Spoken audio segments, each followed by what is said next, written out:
Everyone, स्वागत है आप सभी का फिर से एक बार हमारे साथ जुड़ने के लिए। देखो 4/9/2024 का आपको एक लेटेस्ट अपडेट देखने को मिल जाएगा, जो कि अपना गवर्नमेंट ऑफ महाराष्ट्र है ना, तो इन्होंने अपने सीईटी सेल के ऑफिशियल वेबसाइट के ऊपर एक नोटिस जारी किया है। आपको नोटिस नंबर 4 नजर आ जाएगा, जो अपना एएनएम जेएनएम का एकेडमिक ईयर 2024 का एडमिशन प्रोसेस है ना, तो उसके रिगार्डिंग आपको एक नोटिस देखने को मिल जाएगा। जैसे कि आप सभी को मालूम है, एएनएम जेएनएम का राउंड 1 जो है कंडक्ट हो गया था, उसका अलॉटमेंट लिस्ट भी आया था, और जिन बच्चों को अलॉटमेंट हो गया था उन बच्चों ने एक तो कॉलेज के अंदर जाके वहां पर रिटेंशन फॉर्म देके अपना एडमिशन कंफर्म कर लिया होगा, या फिर कुछ बच्चे ने कॉलेज को ज्वाइन करके बेटरमेंट के लिए अप्लाई किया होगा। तो राउंड 2 के अंदर कौन कौन से बच्चे एलिजिबल रहेंगे, किन बच्चों को सीट अलॉटमेंट किया जाएगा, साथ ही साथ यहाँ पर आपको सीट मैट्रिक्स कब मिलेगा, चॉइस फिलिंग आपको किस डेट के अंदर करना है, कौन से बच्चे राउंड 2 के लिए एलिजिबल रहेंगे। साथ ही साथ यहाँ पर अगर आपको राउंड 1 में सीट मिला था लेकिन ज्वाइन करने के लिए गए थे, डॉक्यूमेंट या फिर फीस की वजह से अगर आपको रिजेक्ट किया था, यानी कि आपने फ्री एग्जिट कर लिया था राउंड 1 के अंदर,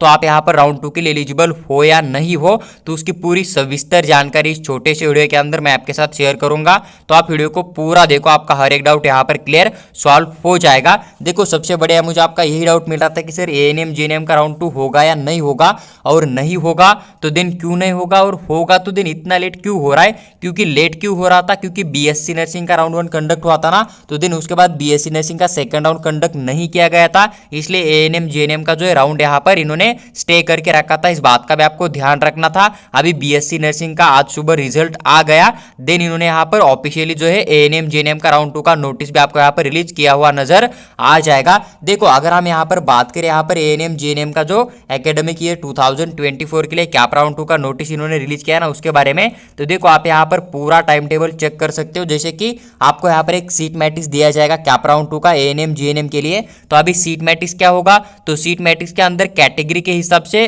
फीमेल के लिए कितनी सीट होती है, मेल्स के लिए कितनी सीट होती है ना, एएनएम जेएनएम के लिए कौन से कॉलेज के अंदर कितनी सीट होती है, टोटल राउंड 2 के अंदर कौन से कॉलेज पार्टिसिपेट करेंगे ना, तो उसका एक पूरा डाटा आपको देखने को मिल जाएगा। 4/9/2024 का आपको सीट मैट्रिक्स मिलने वाला था, और जो महाराष्ट्र गवर्नमेंट है ना, इन्होंने ऑफिशियली सीट मैट्रिक्स अपडेट भी किया है। अगर आपको सीट मैट्रिक्स का एक डिटेल वीडियो चाहिए मॉर्निंग में, तो आप चैनल के वीडियो के कमेंट बॉक्स में कमेंट करके एस टाइप कर दीजिएगा, फिर हम आपको जो है सीट मैट्रिक्स के रिगार्डिंग भी एक डिटेल वीडियो शेयर करने की पूरी कोशिश करेंगे। देन उसके बाद जब आपको सीट मैट्रिक्स मिल जाएगा, तब आपको एक आइडिया लग जाएगा कि टोटल कितने कॉलेज पार्टिसिपेट करेंगे, कौन से कॉलेज के अंदर कितनी सीट है। तो उस हिसाब से आप क्या कर सकते हो, यहाँ पर अपना ऑनलाइन एप्लीकेशन फॉर्म फिल कर सकते हो, उन्हीं कॉलेज को जो यहाँ पर चॉइस फिलिंग के अंदर डाल सकते हो। चाहे आपको एएनएम डालना हो एएनएम डाल दीजिएगा, चाहे आपको जीएनएम डालना होगा जीएनएम डाल दीजिएगा। आपको जो कॉलेज डालना है ना, वो कॉलेज आप यहाँ पर कैप राउंड 2 के अंदर डाल सकते हो। तो 5/9/2024 से लेकर 7/9/2024 11:59 PM तक आप यहाँ पर अपना जो चॉइस फिलिंग कर सकते हो। इसके बाद में आपको कोई भी चॉइस फिलिंग का ऑप्शन नहीं दिया जाएगा। देन उसके बाद आपको यहाँ पर डिक्लेरेशन एंड सिलेक्शन लिस्ट मिल जाएगा एएनएम जेएनएम का, लगभग 9/9/2024 का आपको यहाँ पर अलॉटमेंट लिस्ट नजर आ जाएगा एएनएम जेएनएम कोर्स का। अगर बात करें कि जो आपका राउंड 2 का अलॉटमेंट लिस्ट आ जाएगा, उस लिस्ट के अंदर अगर आपके नेम के सामने कोई कॉलेज का नेम आ जाता है, तो देन आपको वही कॉलेज मिला, ये बात वहां पर आपको देखने को मिल जाएगी। अगर आपके कॉलेज नेम के सामने कॉलेज का नेम आ जाता है, तो आपको वो कॉलेज मिल गया। अगर आपके नेम के सामने नो चेंज आ जाएगा, तो आपने जो राउंड 1 में कॉलेज ज्वाइन करके बेटरमेंट के लिए अप्लाई किया था ना, तो वही कॉलेज आपको फिर से अलॉटमेंट हुआ, यानी कि आपका बेटरमेंट नहीं हुआ, उसका मतलब यही देखने को मिल जाएगा। अगर लिस्ट के अंदर चॉइस नॉट अवेलेबल आपके नेम के सामने नजर आएगा, तो देन आपको कोई भी कॉलेज अलॉटमेंट नहीं हुआ है, उसका यही मतलब आपको यहाँ पर साफ साफ नजर आ जाता है। तो मान लीजिए कि आपको 9/9/2024 को जो अलॉटमेंट लिस्ट आ जाएगा ना, वहां पर अगर कॉलेज अलॉटमेंट हो जाता है, तो दिन उस केस में आपको क्या करना पड़ेगा, फिजिकल ज्वाइनिंग के लिए जाना पड़ेगा। एक तो आप वहां पर कॉलेज के अंदर फिजिकली जा सकते हो, उसे ज्वाइन कर सकते हो, बेटरमेंट के लिए अप्लाई कर सकते हो, यानी कि जो आपको राउंड 2 के अंदर सीट मिल जाएगा ना, तो उस कॉलेज को आप वहां पर होल्ड कर सकते हो, फीस डॉक्यूमेंट वहां पर सबमिट करके, और थर्ड राउंड में और अच्छा कॉलेज या फिर और बेटर कॉलेज कैसा मिलेगा ना, उसके लिए आप ट्राई कर सकते हो। या फिर सेकंड ऑप्शन यही बनेगा कि वहां पर जाकर आप अपना रिटेंशन फॉर्म फिल कर सकते हो, और उसी कॉलेज के अंदर अपना एडमिशन कंफर्म करके वहां से आप अपनी डिग्री जो है यहाँ पर कंप्लीट कर सकते हो। तो लगभग 10/9 से लेकर 14/9/2024 5:30 PM तक जाके आप अपना यहाँ पर एडमिशन कंप्लीट कर सकते हो। आपको साथ में पूरे के पूरे ओरिजिनल डॉक्यूमेंट लेके जाना है। जो भी फीस रहेगा कॉलेज का कैटेगरी के हिसाब से, तो आपको फीस लेके जाना पड़ेगा। फीस आप एक तो डिमांड ड्राफ्ट के फॉर्मेट में दे सकते हो, डीडी के फॉर्म में, या फिर आप यहाँ पर चेक भी सबमिट कर सकते हो, या फिर ऑनलाइन जो भी पेमेंट मोड होता है ना, फोन पे, गूगल पे, यूपीआई वगैरह, तो उस हिसाब से आप यहाँ पर बिल्कुल पेमेंट कर सकते हो। लेकिन कैश के अंदर आपको पेमेंट नहीं करना है, इस बात का आपको ध्यान रखना है। इन्होंने नीचे एक बहुत बड़ी लाइन मेंशन किया हुआ आपको नजर आ जाएगा,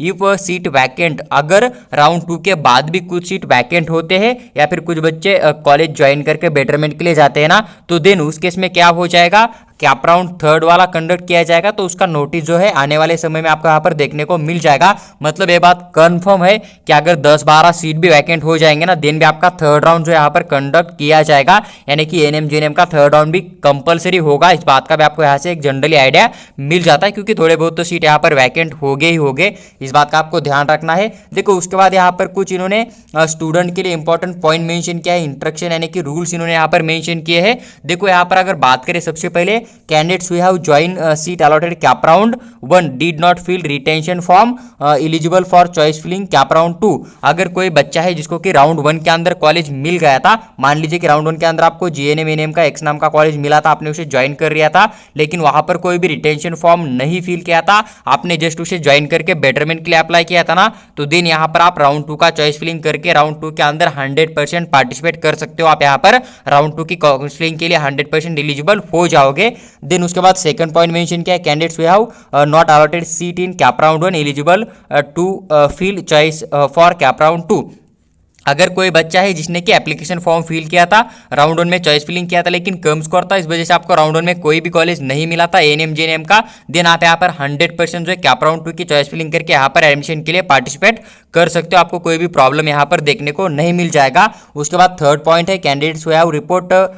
to college but did not join due to the unavailability of category documents, या फिर आपके यहाँ पर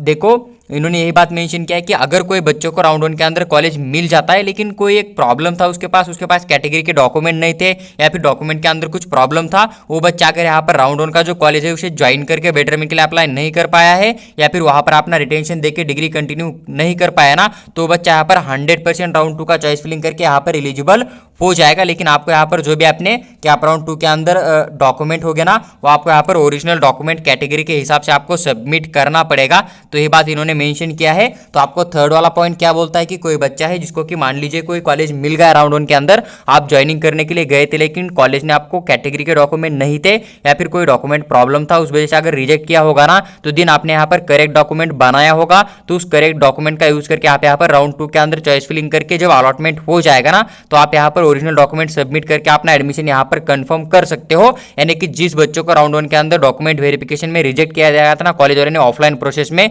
तो दिन वही बच्चे यहाँ पर राउंड 2 के अंदर पार्टिसिपेट कर सकते हैं। आप यहाँ पर राउंड 2 के लिए 100% एलिजिबल हो जाओगे। उसके बाद देखो 4 नंबर का पॉइंट है, all the student who seat allotted must join the allotted college with all original document with the जो भी टाइम दिया जाएगा ना उसके अंदर आपको कॉलेज ज्वाइन करना कंपलसरी होता है। 4 जो पॉइंट है ना, इन्होंने यही मेंशन किया है कि अगर राउंड 2 के अंदर आप चॉइस फिलिंग करोगे, आपको अलॉटमेंट हो जाएगा ना, तो देन आपको कॉलेज के अंदर जाके कॉलेज को ज्वाइन करके बेटरमेंट के लिए अप्लाई करें, या फिर आप कॉलेज को ज्वाइन करके रिटेंशन फॉर्म दे, आपके लिए कंपलसरी होगा। सभी बच्चों को यहाँ पर जो भी टाइम दिया जाएगा ना, ज्वाइनिंग पीरियड जो भी मेंशन किया है ना, अभी मैंने आपके साथ एक्सप्लेन किया था ना नोटिस के अंदर, तो उसी के अंदर आपको सीट अलॉटमेंट होने के बाद एक तो कॉलेज को ज्वाइन करके आप बेटरमेंट के लिए जा सकते हो, या फिर आप कॉलेज को ज्वाइन करके वहां पर अपना रिटेंशन फॉर्म फिल करके आपकी डिग्री वहां पर कंटिन्यू कर सकते हो। इस बात का आपको ध्यान रखना है। देखो उसके बाद इन्होंने यहाँ पर 5 नंबर का एक पॉइंट मेंशन किया है, intersect round will be conduct in CAP round 3। अगर कुछ सीट बच जाते हैं ना, तो देन आपका कैप राउंड 3 यहाँ पर कंडक्ट किया जाएगा। इन्होंने यहाँ पर यही बात मेंशन किया है कि राउंड 2 के बाद भी अगर कुछ सीट वैकेंट हो जाएंगे, बहुत सारे बच्चे बेटरमेंट के लिए जाएंगे ना, तो देन उस केस में क्या हो जाएगा, यहाँ पर थर्ड वाला राउंड भी कंडक्ट किया जाएगा। और अभी ये सीट वैकेंट क्यों हो जाएंगे, क्योंकि जो बच्चा अभी third round BSc nursing play करेंगे ना, उनको अगर उधर थर्ड राउंड में बीएससी नर्सिंग मिल जाएगा ना, तो देन वो एएनएम जीएनएम की बजाय उधर पार्टिसिपेट कर सकते हैं, उधर एडमिशन कंफर्म कर सकते हैं। तो देन एएनएम जीएनएम का सीट वो छोड़ देंगे ना, तो देन उनको उधर मिल जाएगा, तो इधर की सीट वैकेंट रहेगी। तो अगर एएनएम जीएनएम का सीट वैकेंट रहेगा, देन आपका एएनएम जीएनएम के लिए कैप राउंड 3 जो यहाँ पर 100% कंडक्ट किया जाएगा। इस बात का आपको ध्यान रखना है। उसके बाद 6 नंबर का पॉइंट है, कैंडिडेट जो है ना अलॉटेड सीट कैप राउंड 2, अगर बच्चों को कैप राउंड 2 के अंदर सीट अलॉटमेंट हो जाता है ना, तो जो भी कॉलेज आपको मिला है उसे आपको ज्वाइन करना कंपलसरी होता है। यानी कि उन्होंने यही बात मेंशन किया है कि आप कैप राउंड 2 का चॉइस फिलिंग करोगे, अगर आपको कोई कॉलेज मिल जाता है तो आपको वहां पर जाके अपना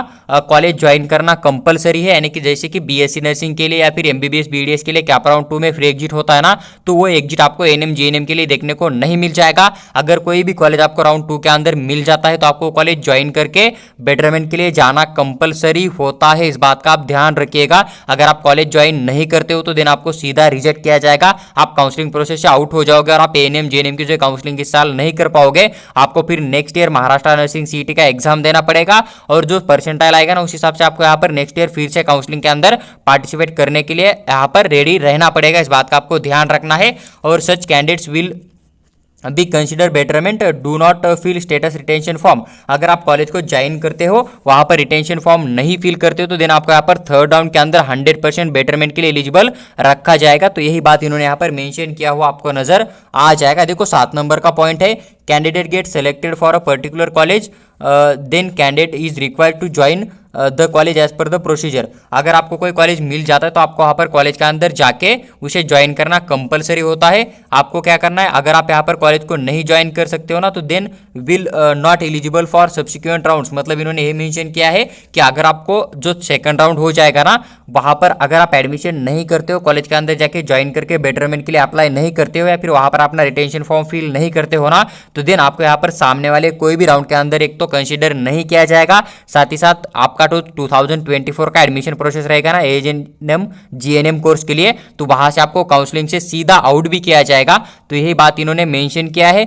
देखो एएनएम जीएनएम का जो भी टाइम टेबल था पूरा मैंने एक्सप्लेन किया था, साथ ही साथ जो भी रूल है ना राउंड 2 राउंड 3 के एलिजिबल कौन रहेगा तो उसकी भी एक डिटेल जानकारी मैंने आपके साथ शेयर किया हुआ है। अगर आपको वीडियो अच्छी लगी हो तो लाइक कीजिए और चैनल को सब्सक्राइब करके हमारे साथ बने रहिएगा। साथ ही साथ अगर आपको हमारा पेड काउंसलिंग ज्वाइन करना है तो देन आप हमें व्हाट्सएप के ऊपर मैसेज कर दीजिएगा, वहां पर हम आपको पेड काउंसलिंग के रिगार्डिंग पूरी जानकारी जरूर शेयर करेंगे।